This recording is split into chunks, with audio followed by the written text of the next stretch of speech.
13ª rodada do Campeonato Brasileiro. Começou com o clássico Vasco e Botafogo no sábado em São Januário. O jogo terminou empatado em 1-1. O Vasco, que no primeiro tempo já teve que fazer uma alteração. O Payet, que estava voltando de lesão, ele só deveria entrar no segundo tempo. Acabou tendo que entrar no primeiro porque o Patrick Estrela, não dá pra... É o Guilherme Estrela, só que não tem como não lembrar do Patrick Estrela do Bob Esponja, né? Ele que vinha jogando muito bem, fez aquele golaço contra o São Paulo. Gostei da atuação dele contra o Bahia também, apesar da derrota do Vasco.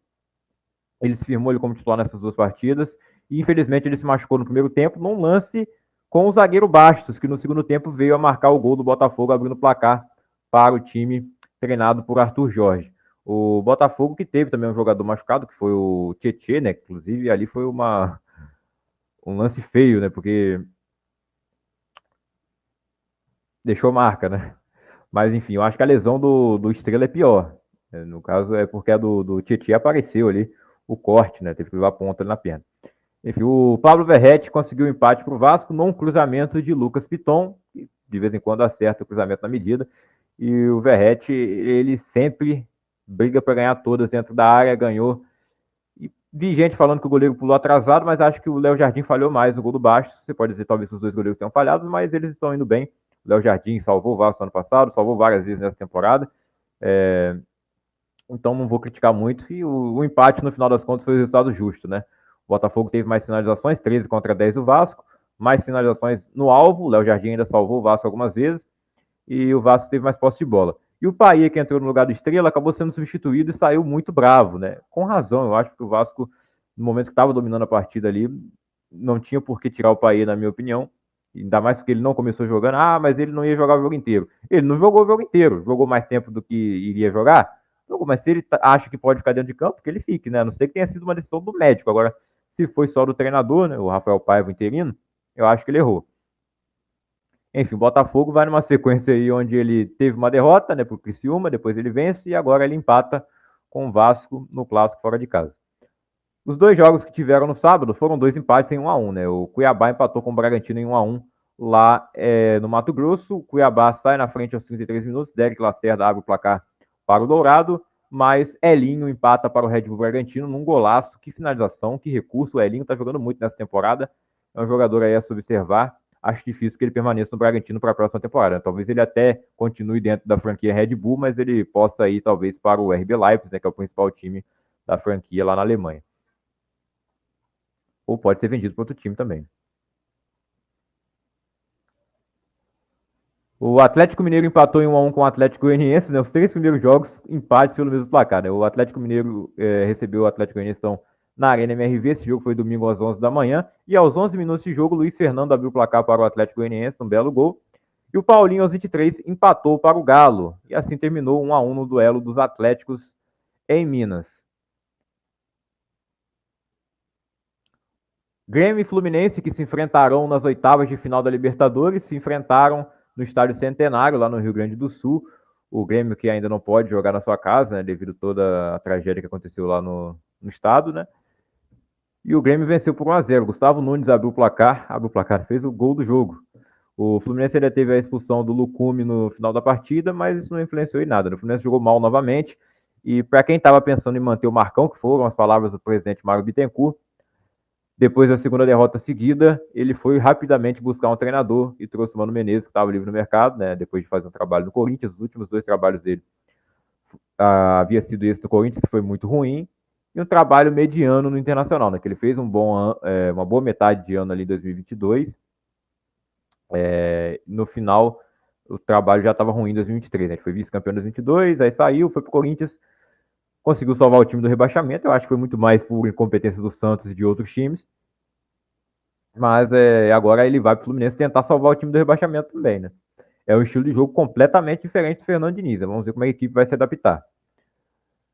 O São Paulo venceu por 3-1 Bahia, depois de ter perdido para o Vasco de 4-1. São Paulo volta a vencer em sequência, né? Foram 4 jogos seguidos sem vencer, pagou naquela derrota para o Vasco de 4-1, venceu o Criciúma por 2-1 e agora no Morumbi novamente vence por 3-1 Bahia, que até então era líder do campeonato junto com o Flamengo, não é mais, já que ele perdeu, o Flamengo venceu. Caleri marcou um belo gol para abrir o placar aos 30 minutos. O Ferreirinha, 2 minutos depois, já fez 2-0 para o São Paulo, então o São Paulo logo matou o jogo aí. No segundo tempo, o Bahia até chega a descontar com o Gilberto, o Jandrei novamente falhando, né? Ele dá o rebote e o Gilberto aproveita. E o Luciano marca o gol também para fechar a conta para o São Paulo. Teve o gol anulado do Caleri, que golaço, né? Anulado ali, de fora da área. Até demorei para entender por que foi anulado, mas foi isso. Mais importante para o São Paulo é a vitória e se manter no pelotão de cima, junto com o Bahia, né? E o Rogério Ceni, no seu primeiro jogo contra o São Paulo no Morumbi, com torcida, né? Ele já havia enfrentado o São Paulo algumas vezes no Morumbi, mas é a primeira vez com torcida. E ele nunca venceu o São Paulo lá. Ele até foi campeão brasileiro lá, né, com o Flamengo, mas lembrando que ele perdeu o jogo. O Fortaleza venceu por 2-1 o Juventude. Mais uma vitória do Fortaleza, depois de ter vencido o Palmeiras por 3-0. Agora venceu por 2-1 o Juventude. Lucheiro abriu o placar de pênalti, é um dos artilheiros do campeonato. Iago Pikachu fez o segundo gol no final do primeiro tempo. No segundo tempo, o Everton Diógenes até descontou para o Juventude, mas ficou assim, vitória por 2-1 para o time comandado por Juan Pablo Vojvoda. O Criciúma recebeu o Internacional no Heriberto Rios, onde tem recebido o Internacional bastante, né? O Inter tem mandado seus jogos lá, dessa vez ele foi como visitante mesmo, né? O mando era, obviamente, dos donos da casa, o Criciúma. O Inter sai na frente com o Bruno Henrique aos 40 minutos do primeiro tempo, mas no segundo tempo, Claudinho empata para o Criciúma, e assim termina o jogo empatado aí entre os times do Sul, né? Um de Santa Catarina e outro do Rio Grande, que dividem o estádio agora. O Vitória recebeu o Atlético Paranaense no Barradão e foi derrotado, perdeu por 1-0. O gol saiu aos 35 do segundo tempo, marcado por Julimar. O Vitória até teve o domínio das ações da partida, criou mais oportunidades, mas o Atlético consegue vencer no seu segundo jogo sem o Cuca, né? Ele havia perdido para o Cruzeiro fora de casa e agora vence o Vitória lá fora de casa também. O líder Flamengo recebeu o Cruzeiro no Maracanã. O Cruzeiro jogou o melhor, mas o Flamengo conseguiu a vitória. Pedro abriu o placar aos 16 minutos, é o artilheiro isolado do campeonato, é o líder de assistências também, podemos dizer que ele é o cara do campeonato até aqui. O Matheus Pereira, que também está jogando muita bola no Cruzeiro, né? Foi contratado em definitivo, empata o jogo aos 38 minutos, num lance muito técnico dele. E o Fabrício Bruno, com a lei do ex entrando em vigor, marca aos 20 minutos do segundo tempo, dando a vitória ao Flamengo, 2 para o time do Tite contra o time do Fernando Seabra. E o Flamengo se mantém na primeira colocação, agora de forma isolada, né, já que o Bahia perdeu nessa rodada. E para encerrar, o clássico derby paulista, Palmeiras e Corinthians, 2-0 para o Palmeiras, o jogo que custou o cargo de treinador do Antônio Oliveira, né? Demorou, o trabalho dele é horrível no Campeonato Brasileiro, conseguiu classificar o time na Sul-Americana, mas não foi um bom trabalho, não conseguiu levar o time até a semifinal do Paulista, mas aí a culpa não foi dele, né? O trabalho do Mano Menezes já estava muito ruim antes. Eu não acho que ninguém vai conseguir dar jeito nesse Corinthians, cara, e principalmente se for o Diniz, vai ser a pior escolha, ao meu ver.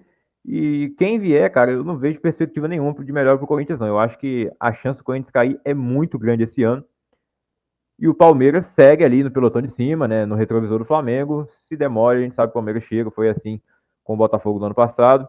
E é o time sempre muito regular, por isso ele sempre entra como favorito no Campeonato Brasileiro. Detalhe aí, 2 gols de garotos da base, né? A base do Palmeiras foi muito forte ultimamente, né? Vendas gigantescas, milionárias, como o caso do Hendrick, agora também o Estevão.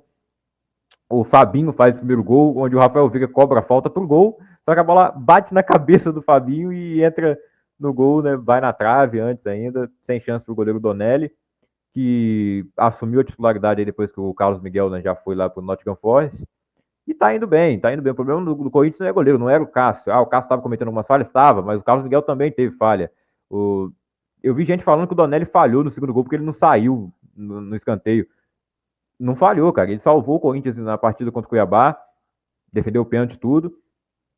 E ainda salvou o Corinthians nesse jogo também, porque poderia ter sido mais pro Palmeiras, né? O Rafael Veiga foi expulso no lance que ele vai defender o Estevão, que estava brigando com o Rodrigo Garro. Chegou ali de forma bem exagerada, né? E mereceu o cartão vermelho. Mas é isso aí, vitória de 2-0 pro Palmeiras. Segue lá em cima, enquanto o Corinthians segue lá embaixo e agora vai ter que buscar outro treinador. Classificação do campeonato após 13 rodadas. Flamengo líder com 27 pontos, são 13 jogos, 8 vitórias, 3 empates e 2 derrotas. O Palmeiras é o vice-líder com 26 pontos, 8 vitórias, 2 empates e 3 derrotas. O Flamengo tem o melhor ataque da competição, 22 gols marcados e 12 gols sofridos. O Palmeiras tem 18 gols marcados e 9 gols sofridos. Seguindo a classificação em pontos, o Botafogo tem 24 pontos, o Bahia também, terceiro e quarto colocados. O Atlético Paranaense é o quinto colocado com 22, o São Paulo tem 21, é o sexto. O Cruzeiro é o sétimo colocado com 20 pontos, a mesma pontuação do Fortaleza. O Bragantino é o nono com 19, Internacional e Atlético Mineiro tem 18, o Juventude é o 12º com 16, grande campanha do Juventude até aqui, né, surpreendendo, assim como o Criciúma que tem 13 pontos, Cuiabá tem 13 também, Vitória tem 12, Vasco tem 11. O Atlético Goianiense também tem 11, mas já aparece dentro da zona de rebaixamento porque tem uma vitória a menos do que o Vasco. O Grêmio chegou aos 10 pontos agora, lembrando que ele ainda tem 2 jogos a menos. O Corinthians tem 9 pontos e o Fluminense tem 6. Uma vitória aí tem cada um desses times, né? A vitória do Corinthians, que foi justamente contra o Fluminense. E eu acho que seria muito curioso se o Corinthians contratar o Diniz, porque foi o único treinador capaz de dar uma vitória ao Corinthians nesse campeonato. Artilharia do Campeonato Brasileiro, Pedro, artilheiro, 6 gols marcados, com 5 gols tem aí bastante gente, Everaldo do Bahia, Lutero do Fortaleza, Luciano do São Paulo, Verrete do Vasco, Paulinho do Atlético Mineiro e William do Vitória. Nas assistências, empatados Pedro do Flamengo e o William do Cruzeiro, 4 para cada um. Com 3 tem um monte de gente também, Cauri do Bahia, Everton Ribeiro e Gabriel Teixeira do Bahia também, Gerson do Flamengo, Gustavo Scarpa, Hulk, os dois do Galo, Luiz Araújo, Oscar Romero, Rafael Veiga. Não, Rafael Veiga deu 2 assistências no jogo agora, né? Uma delas foi meio sem querer, né?